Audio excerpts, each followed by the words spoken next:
Losing time, I'm fading fast. I just wanna make it last. Try to let go of the past. I close my eyes, embrace the blast. Sleepless nights and headaches stack. Restlessness to hell and back. What's my purpose? What do I grab? A slippery surface, a heart attack. And sometimes you just gotta believe there's something that'll give you relief. There's something that'll have what you need. What you need. We're broken, it's tragic. We're not all elastic, but maybe there's magic. Believe you could have it. And I know of sadness, the anxious and panic, the infinite vastness of all that is blackness.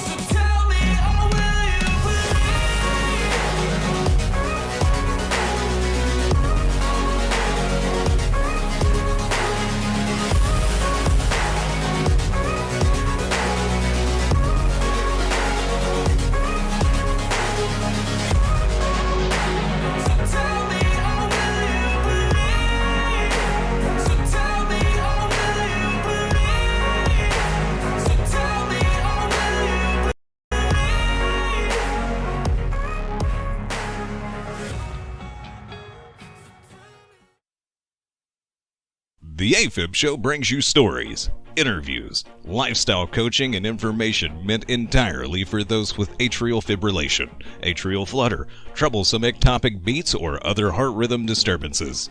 Always do it on my own, so I gotta get through it. And the only thing I know is to love what I'm doing. Never give up, never slow, till I finally prove it. Never listen to the no's, I just wanna keep moving. Keep my head up when I act, head up, that's a fact.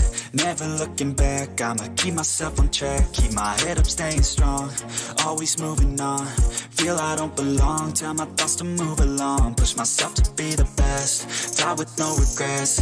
Live with every breath, see my message start to spread. And I had so many dreams, then you hit your teens. Life ain't really what it seems, try to find out what it means. Always do it on my own, so I gotta get through it. And the only thing I know is to love what I'm doing. Never give up, never slow, till I finally prove it. Never listen to the no's, I just wanna keep moving. Yeah, I put out all this art, it's my only medicine. Yeah, everything I do, I'm just being genuine. Yeah, I'm sick of being screwed, feel my own adrenaline. Yeah, I do just what I do, and I hope you let me in, yeah.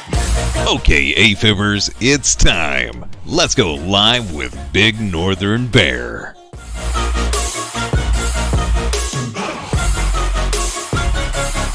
I'm grateful, oh yeah, able, oh yeah, I'm stable, oh yeah, no label, oh yeah, you know me, I have only a path, I'm lonely.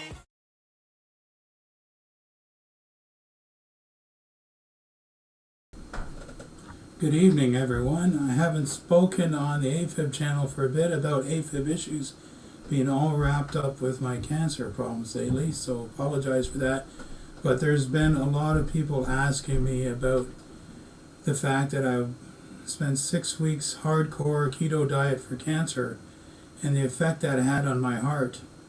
And the end result of that, I'll just get right into it, if that's what you're here for, is that it wasn't a problem. In fact, it raised my bradycardia, that I normally have too slow a resting heart rate. It got me out of that, so it got my resting heart rate above 50, normalized my blood pressure.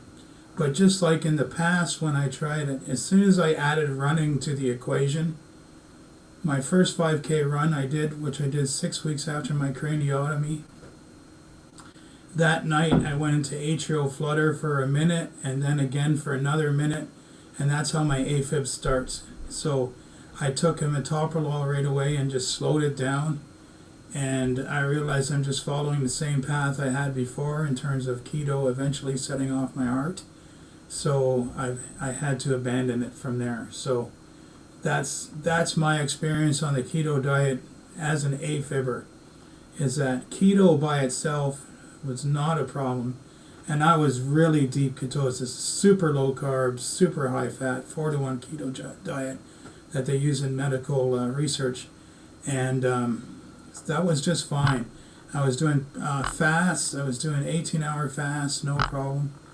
And as soon as I started adding interval running into that, I got the old problem where a few hours later, the rest and digest syndrome. So my heart skipped up to A flutter, skipped out, and then I took my metoprolol to slow her down. It skipped in again, and then it skipped out.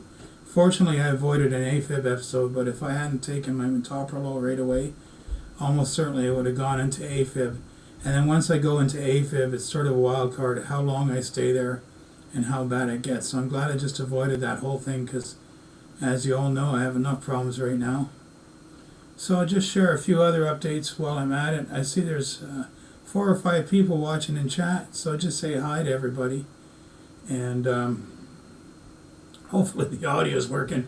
Someone say hi in chat, let me know the audio is working okay. So Saturday night's always a questionable time to go live. You don't always have many audience members on. And I've been really bad about sending email alerts lately, guys. I don't mean to be so neglectful to the people on my emailing list, but sometimes my energy just comes and goes. So if I feel like I'm going to have 20 minutes of good energy, I'd rather just hop on and do the stream than to spend 20 minutes configuring an email alert. Okay, so please forgive me if you're on my mailing list. And what I'm going to start doing now is I'm going to start. Oh, thanks, Lisa. I'm going to start doing sort of a weekly email. Here's all the videos you may have missed, just to make sure everyone on the mailing list, if there's a topic that interests them on either channel, they're covered. Thanks very much, Lisa. Appreciate that. Lisa's always got my back. So, good stuff. So I covered the keto diet. I guess I'll just give a couple quick updates on the cancer. So today I started radiation therapy. And I got to admit I was pretty impressed by the technology involved. I really felt like I was in an episode of Star Trek: The Next Generation.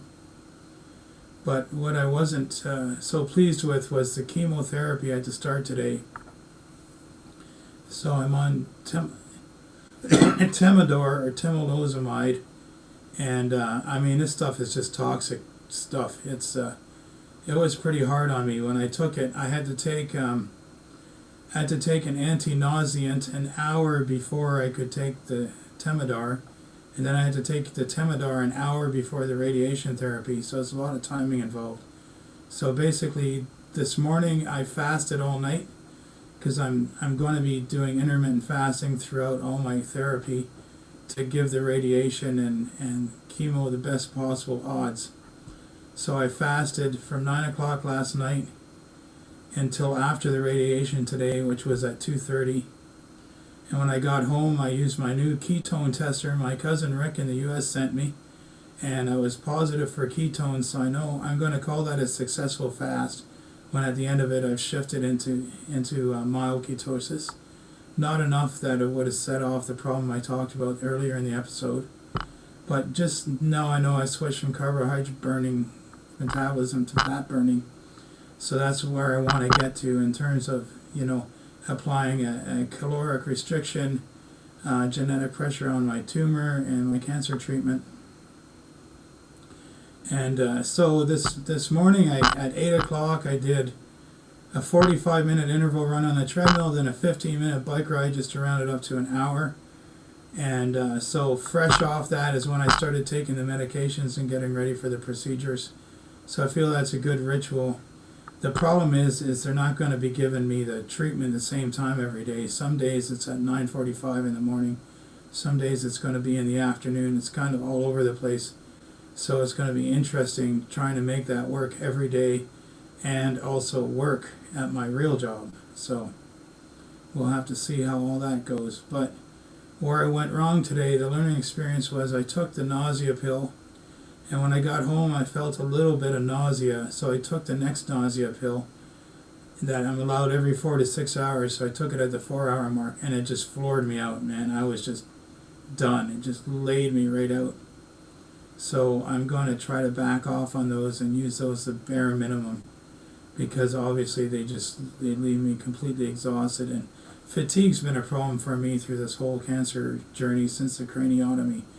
And I think that I have two types of fatigue. I have exhaustion, we'll call it, and then I have fatigue, and by far the worst is the fatigue, because I just feel that through my whole entire body, and it really interferes with me being able to do and think.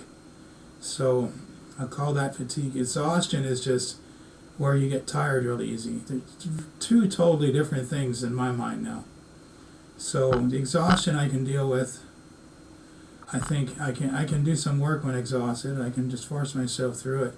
But that could bring on the fatigue. So it's a big balancing act. And I'm just learning to deal with, what they call the new normal, right? I kind of wish we were just... I kind of wish the new normal just meant lockdown with COVID again rather than this crap. So pardon the cough. I do have a bit of phlegm, and it's partly because I did, that big hour-long workout today. It always leaves me a little phlegmy afterwards because of my asthma. I always have a little bit there. So I've got a lot going on, just getting through it, getting by. Anyway, so I just want to hop on, like I said, and give this update to my friends. So this coming weekend, Sunday night on the Cancer Channel, I'm also going to echo it over here. But our friend Terry Tucker's back. He's been a rock solid friend of me throughout this whole cancer thing. So we're going to launch my new cancer live stream that's very similar to the AFib show, but for people with cancer, called Conquering Life and Cancer. So I can't think of a better guest to have on the first show than Mr. Terry Tucker. And he's seriously become like a brother to me lately. He's been such a good support, and I'm really glad to have him in my life. I'm so glad I reached out to him when I got my diagnosis. He's really been full of good advice and just a good sounding board and reality check at times. And even if I go quiet for a few days, he's texting me, how's it going, looking for an update. And so he's a great guy, and I'm really privileged to call him a friend and now a fellow cancer warrior. So look forward to having him on the channel Sunday. It should be a good, positive show. I should be well rested because on the weekends I don't have to take the medication into the evening. So I should be in a little better shape to run that live stream. Looking forward to it. Okay, everyone. So I know there's a few people out there, not everyone's chatty. That's okay. But please let me know how you're doing. Oh, there we go. There's Corey. Hey, brother. I see you're out there, man. Good to have you in. Yeah, like I said, today I'm feeling a little rough. The first day of chemo, hopefully I get used to the chemo. We'll see. I mean, it's a learning curve. It's a little more involved than I thought, but one day of this, I'll be honest, I'm like ready just to say no, I don't want it. It's hard on me. So that's where it's at. Anyway, thanks for coming on. Sorry you caught me at the end, Corey. I think I'm fading. I think I'm going to have to call it a night here. But Sunday night, have a big show with Terry Tucker. So hopefully you can join for that. It's going to be a little earlier than this one, and it's going to be a full hour show. So hopefully you can come on that. Terry Tucker, fellow cancer warrior. So Corey, that show might interest you. Hopefully you can join us. Okay, everyone. Wish you a great night. Take care, Corey. Thanks, brother. Have a good one, everyone. Enjoy the rest of your weekend.